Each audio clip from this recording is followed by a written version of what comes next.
The Mixed Mornings and More podcast with Steph and Sean. Now available daily.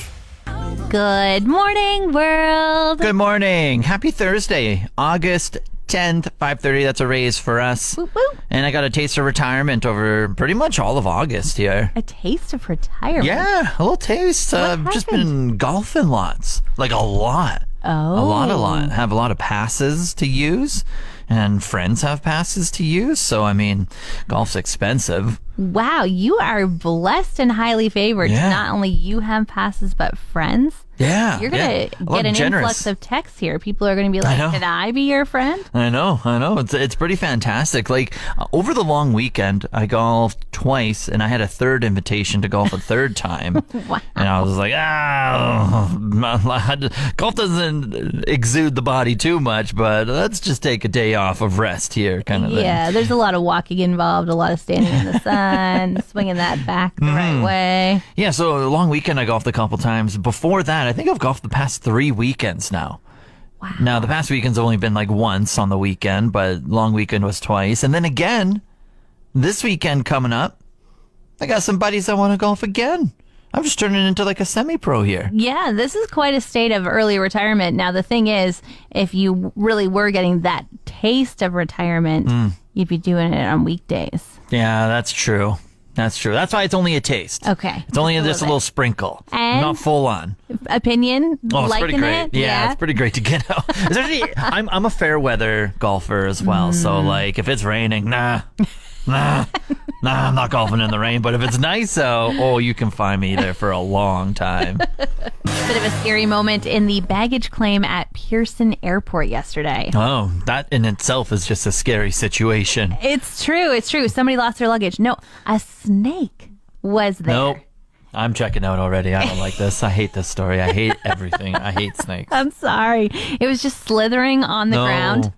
And even the word slithering, I just found out right now that I don't like that word. I'll try and find a different S word, or maybe no S's at all. But it was hanging out on the tile floor, and then people kind of started to notice it, Yeah. and they started to scream and run away from the snake. I would think it was fake at first, maybe. Like, you know how people have those like faux Oh, yeah. snakes? Like, I wouldn't really think like, oh, it's not a real one unless it started moving at me. I would have to imagine, though, if you brought a fake snake into a baggage claim airport, Yeah. I think you would get banned from that airport. Like, I think they would check their security cameras and being like, that fake snake belongs to this guy who's never coming here again. Yeah, it might be a blessing to get banned from Pearson without bad. But anyway. Well, anyway, a security guard actually went over, tried to catch the snake. Wow. Then put like a towel on top of it. Of course, you can't like step on the snake to immobilize it unless you plan on killing it. And he actually rescued the snake alive. What a great man. My question is, like, thank you, security guard. Yeah. But where did this snake come from? Yeah, oh my goodness. Yeah, I don't want to know. Like, I kind of want to know, but I don't want to know. Like, has it been living there for a while? Did it like hitch a ride in somebody's luggage, and it could have just slithered into anyone's luggage, and it just happened to get out into the tile floor? Yeah, I guess anyone can kind of show up to the front doors of an airport. Yeah, and if you're heavy enough, they will probably open for you. I mean, the snake, like if the snake slithered up to the front door and was like, forget this hot pavement, give me cold tile. Yeah. Are you thinking that anybody could have planted this snake? Yeah, they just bring it on and just like, oh, well, we'll see you later. Drop you off. Drop you off. Hope you catch a flight somewhere. Yeah, Become I don't watch you invasive. anymore. I don't know, just some freak. Oh my gosh. I don't know. Either way, I am actually going to Pearson tomorrow, and I'm a bit scared. Like, what if this snake had babies? What if there was a criminal who just You are brought not allowed to come back here. Like, if you are going to snake-infested areas, there's a hard no snake policy that we're putting in here. I'll see what I can do. I want to let you know that you are in the presence of one of Olivia Rodrigo's top fans. I already knew that. You always are like, it's my birthday bestie. Oh my gosh, I love Olivia Rodrigo. Yeah. Did she recognize you now as a top fan, or what's giving you the distinction that you feel confident enough to say you're now in the presence of a top fan? Got an email the other day. Olivia Rodrigo made you something special. Whoa. Now, it is from Spotify, so it must have just been sent out to like her top 1% or something. So Her top 1%. Yeah. I feel like that came to everybody that subscribes to Olivia Rodrigo. No. No. No. Sorry, I don't want Stop to burst it. your bubble. Pardon me. You stop it over there. It says, I'm so happy to share with you, with my top Spotify fans first. This is like vinyl and everything. Thank you for being one of my top listeners.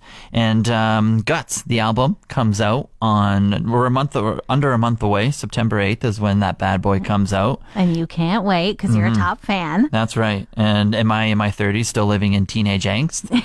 Absolutely. I'm very stoked for it. And so if I had a vinyl player, I could go ahead and get this super secret vinyl special edition. I don't, so I'm not into it. You should get it anyway, just so you can hang it on your wall and say you have it because you're a top fan. True. I'm not like a true top fan, but I'm like a top fan. Yeah, you are revealing yourself as somebody who isn't a top fan if you're not willing to buy her vinyl. Easy. You don't have an LP player. Easy. I do know that she has another single coming out tomorrow called Bad Idea. Ooh, right? that is top fan energy. Yeah. So very excited for this new single that comes out for tomorrow. But for now, we'll have to listen to the one that came out just a couple of weeks ago, Vampire. Turn it up. I've come across a couple things recently that I think would just be better if they took my advice. Okay. Yeah. Spread the love, spread the education, make people smarter. Okay. Have you heard of ambidextrous scissors? I think I have. I don't know if I've come across them, but I think I've heard of it. All right. Well, do you know that left-handed people have a hard time cutting things with regular scissors? Is it because the holes are different sizes? Like one hole's for your hand and the other hole's for your thumb? And so they make them like different sizes? I think it's that the blades don't line up quite correctly when you switch hands and try to use them differently, just the way that your joints go with the scissors. Yeah. So they do know how to make ambidextrous scissors that people can use in either hand. But instead, they're not universal? They're not universal. The norm is to make right-handed scissors. Anytime as a left-handed person you pick up a pair of scissors, you can expect that you will have a hard time cutting something. That's wild. And I feel like as we've moved into accepting all people and 10% of the population is left-handed, that it would just make sense that they changed their molds to reflect that. That you could hope that every scissor you picked up was an ambidextrous pair of scissors. It's just my opinion. Have you ever found just specifically left-handed ones? Oh, yeah. I have specific left-handed scissors. Multiple pairs of them. Oh, there's probably a left-handed store. I don't know. Or is that just something from The Simpsons? That's got to be from The Simpsons. But I definitely have like left-handed fabric scissors, left-handed paper scissors, and they are in my desk drawer. Multiple. Yeah, and they're in special places in my house. I know exactly where to find them. But every other pair of scissors that is in my house is ambidextrous because my husband's right-handed and I'm left-handed, and we are accepting of each other. There we go. Then the other thing I think that they should make correctly is a kayak that goes straight. This is... What do you mean? Aren't you dealing with elements all the time in a kayak? Yeah, but they put a keel in a kayak and make sure that when you stop paddling, it will continue to go straight. Yeah. But those ones cost extra. And so if you that's just a sham anyway. On a windy day, you're going where you're going. And the current's gonna, isn't it? If you buy just a regular recreational kayak and you stop paddling, you will immediately go in a circle. Yes, because they know how to do it, yet they want to charge you extra for going straight. And this is my other advice. If you know how to do it and you know that folks don't want to spin in a circle, why not give it other features that cost more other than just straight paddling? Because capitalism, you need to make money. House sitting for 2 weeks here, and I found something in the house. It's very interesting. Yeah, so I found it in the bathroom. Sean, you're making me nervous for the person you're house sitting for. Like, I feel like there's like a code and you might be breaking it. I found it. It's plastic. Fits in your hand. Yeah. Makes some noise. Sean. It's a shower radio. What were you doing all this Sean for and stuff? What were you doing all this slow description for? You know what was happening. A shower radio. Oh, you didn't say there was a speaker on it. You could have added a few more. I was getting to those, but then you kept on questioning me. Oh, sorry. Yeah. Pardon me. So, did you listen to the radio while you were showering yesterday? I did. Wow. It was so cool. It was so neat. Yeah, it's just like little speaker, has the dial, and it's waterproof and everything, and you can hang it on like your shower curtain rod. Oh, okay. And it just like goes right there and it's like hanging out with you. Because I know there's like some suction cup ones or whatever, but this one was just hung out on your shower curtain rod. So I was messing around with it a little bit and I was tuning into some radio. That's pretty cool. So was it wireless or rechargeable type thing? I think it was, I didn't really inspect it all that much. I just kind of hit power and hoped it worked, and it did. But usually, like sometimes when I'm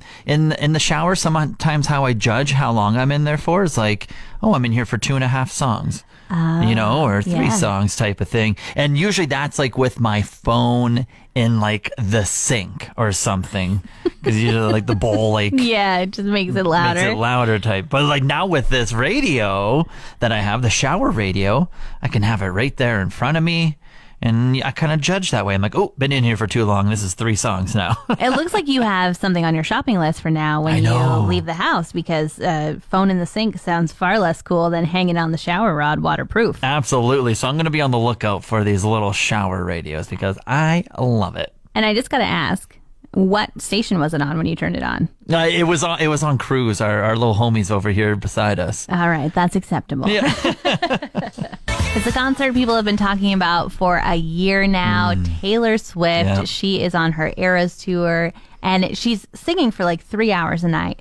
And she finally decided to announce that she's bringing it to Canada, 6 states and Toronto, and people were trying so hard to get tickets. Yeah, some rough numbers were coming out that like 30-some million people tried to get in the waiting list, essentially. Yes, and basically if you break it down, you had a 1 in 400 chance of being able to try and get a ticket for it. And if you look at, the Rogers Stadium, Rogers Center, they seat about 50,000 people. Yeah. So if they had 31 million people looking for a ticket, 6 shows, they only had about 300,000 tickets to sell. No kidding. Oh my goodness. Just madness. Did anyone on your feeds at all get lucky or anything? Not a single person I saw post that they got tickets. I saw somebody post that they got a pre-sale code, but everybody else was just sad, disappointed, posting memes about how deeply wounded they are and wishing that Vancouver was going to happen. Yeah, I had one friend in Regina say they actually bought tickets. Whoa! Let me look at it right here. It's over on their Instagram stories because they're over the moon. Yeah, it says you got tickets to Taylor Swift the Eras tour.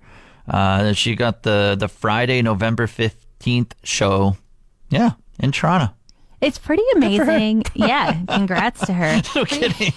You're a lucky one. Yeah, to think about the fact that, you're paying for your ticket now. It's about $500. Yeah. Which is crazy. Ticketmaster's adding in fees of nearly $70 a ticket. What? Yeah. I know, freaking Ticketmaster. Yeah. But then as well, you kind of spend all this money right now, but you don't actually get to enjoy the concert until November 2024. Oh, man. It's still a year and a half away. It's crazy. Lots of hype about the 2 summer blockbusters. Yes. We went to see Barbie a couple weeks ago, and this week I finally went to see Oppenheimer. Oh yeah, and you were mentioning IMAX as well. Yes, we went to see it in Edmonton in IMAX, which was amazing. Damn. The sound just so enveloping of everything around you, and the screen was so big. It was great. But such an education. Oh my goodness. Yeah, I'm not a history buff, but I've read what the movie's about, so I think I would learn a lot. Yeah, and that's how I felt too. Like I can picture the mushroom cloud and maybe like a small paragraph in a history textbook from when I was a kid, but I didn't know anything else about it. And I was so surprised the things that I learned in this movie. Yeah. And then reading afterwards, people are saying this is the most historically accurate biopic that they've ever made. And that, certain conversations that they had in the movie where I was like, wow, like that's quite impactful. That's quite heavy. That's, no kidding. I'm going to think about that for a long time. It's not actually writers in a writer's room. Those conversations actually happened. So it was a very, very educational movie, but also it held my attention. I only checked my watch once. It's 3 hours, right? Yes. And at the hour and a half mark, I did kind of look down at my watch and be like, how we doing here? And I was like, oh, we're only halfway through. But only once. The rest of the time, I was glued to the screen. Yeah, I really want to go see the film, and I definitely want to see it in theaters as well because I want to take in like the full experience. I've heard a lot of people say like this is one of the films that you do need to get the theater experience for. But I'm such a sleepy boy. I am. I think you could do it, Sean. Yeah. I think it would hold your attention, and I think you would just be so bewildered at what happened. Okay. And just how much loss of life there was, Yeah. and how this physicist, just kind of realized after he did it what he had created. Yeah. Oh my goodness, so heart-wrenching, but All right. definitely a worthwhile blockbuster to see while it's in theaters. All You right. can take that chance. Rainy days here. I'll see what I can do in the afternoons. Nap first and then 3-hour film. Yeah, you won't know that it's raining outside, so it'd be perfect. It'll keep you awake. Miracle Treat Day is coming to Fort McMurray. We have 2 wonderful Dairy Queens, and we also have Angela Bennett with the Stollery Children's Hospital Foundation on the line to tell us a little bit about it. Good morning, Angela. Good morning. Good morning, Angela. And so can you just break down what is Miracle Treat Day? Is it a month? Is it a week? Is it just a day? It is the tastiest fundraising day of the entire year. It happens every year, and it is a North American-wide fundraiser, and usually the number one fundraiser, one-day fundraiser for children's hospitals across Canada and the U.S. Really, really exciting. And as you are with the Stollery Children's Hospital Foundation, so the money that we raise at our Dairy Queens here in Fort McMurray is going to go to you guys, right?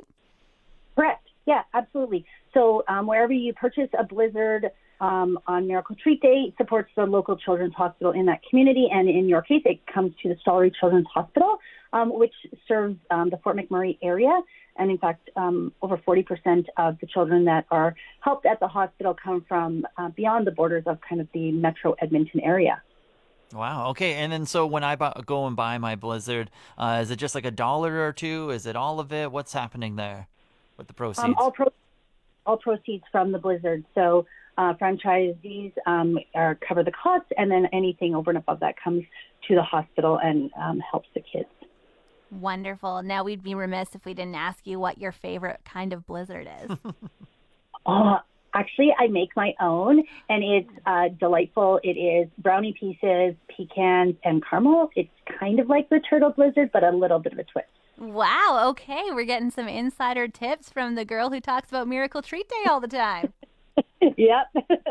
And how have past years gone? Like you said, it's one of the most successful one-day fundraisers. Are there like goals involved? Do you want to hit like a monetary amount, or is it just whatever we get type of thing? Oh, gosh. No, we have actually a huge goal this year. Dairy Queen has been a fabulous partner and one of the first partners with Children's Miracle Network and our local children's hospital.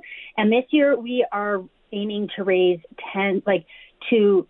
enough that will take them to the $10 million lifetime milestone. So the goal for the year is about $850,000. And we are confident that if everybody gets out there and supports Miracle Treat Day as they have in the past, that we can certainly hit that goal. So we're hoping that everybody will get out there. Maybe I'll have 2 Blizzards on the day then. Exactly. No calories on Miracle Treat Day. That's the other thing you must know. For sure. All right, Fort McMurray, you heard her. Get out and get your Blizzards today and help support Miracle Treat Day. Angela, did you have anything else you'd like to add? Just wanted to thank everybody for getting out there and supporting a local business owner as well as your local children's hospital. And thanks so much. Do you plan your exit when you go to park any time? Just any time? Depends on what I'm driving. Okay. If I've got a truck? Big truck, we're parking out in the boonies, and it's going to be a pull through. Yeah. There's no way I'm backing that thing up. Yeah. Well, because why I bring this up is like, say you're going to a sporting event, a concert, the grocery store, wherever. I always want an easy exit rather than just finding the easiest parking spot. Oh, so you're a think ahead kind of guy. Big time. Yeah, I'd rather walk a little bit more than stress about like leaving when everyone else is leaving. That is very valid, especially like fireworks time or like, yeah, exactly. When you said like sporting event. Yeah. Like it's okay if you have to park really far away. If at the end when everybody's sitting in traffic, you're like, see ya. Because when you're arriving there, it's scattered. Like some people arrive an hour before, some people half hour, 15, 10 minutes, blah, blah. It's all scattered. But when the game ends, everyone's leaving at the same time. Yeah. So I'd rather plan my exit. This came up when I went to the Giants game, just the playoff game the other night. And when you're driving into McDonald Island Park, you can instantly turn right and park by Shell Place. Yep. Or if you want an easy exit, you can go across the boulevard over by like the cultural center that's Yes. being built Yes. or not being built, I guess. And you can park over there, and then you can have an easy exit that's just a right turn. Right. Instead of leaving Shell Place and doing a left turn and waiting for so much traffic to go in and out. Especially because most folks in town don't know how to do the zipper merge. So you trying to exit Mack Island at a busy time is like, nah, we're on the straightaway here and we're not stopping. Yeah, so then I was just like, well, if we just park over here, sure, we have to cross a boulevard. That's like 20 extra steps. But then when we're leaving, when everyone else is leaving, whoo, just a quick right turn and we are out of there. And how'd it go? Did you just vamoose there real quick? Pretty fantastic. No. So I'm a big planner. I'm a big, like, when we're leaving, how is the easiest way to get out of here? Now, this is like a big brain, and I feel like I would like to adopt this policy, but I'm just not sure that I'm thinking about the end of the event when I'm arriving at it. But I'll try. Yeah. I think it's good advice. And always back into the spot, because when it's busy, you never want to be backing up and, like, causing a whole bunch of traffic jams and stuff. Hashtag life hack. Well, we weren't sure how long it was going to take, but it seems that neither of us are able to see our own radio station's posts any longer. It's so weird. And it's so random. It's just selective on the individual as well on who or what it affects for Facebook or Instagram as this whole Bill C-18 rolls out. But like on my personal Instagram right now, I'm looking at it right now. When I type in Mix's Instagram in the search bar, I can go look at like all of our content and stuff still on my personal one. But when I go to be like an admin and like create a post over on Mix and just like look at our own profile, nothing. I can't see anything, which is so weird. Yeah, and we both got blocked out together yesterday afternoon. Like previously, kind of people around the office were like, oh, I can't see Mix's Facebook anymore. I can't see their Instagram anymore. But you and I were both being like, I don't know when it's going to happen for us, but we've been safe thus far. And then it just happened at the exact same time. And so we are able to post still from a different app onto our social platforms. But unfortunately, we can't see your comments or chat with you on there. It just won't let us anymore. Weird workarounds. We hope end soon. I think they're just both like shouting in each other's faces right now, the government and the big tech companies. But in Australia, this happened a couple of years ago and it came to an end. So hopefully it's only temporary and we can get the socials back and have some fun. In any case, we'd still love to hear from you. So please do feel free to always call us, always text in. That line, I guess we own it. We pay for it every month. So feel free, 780-791-1037. Want more of today's show? Download the Mixed Mornings and More podcast. Now available every weekday.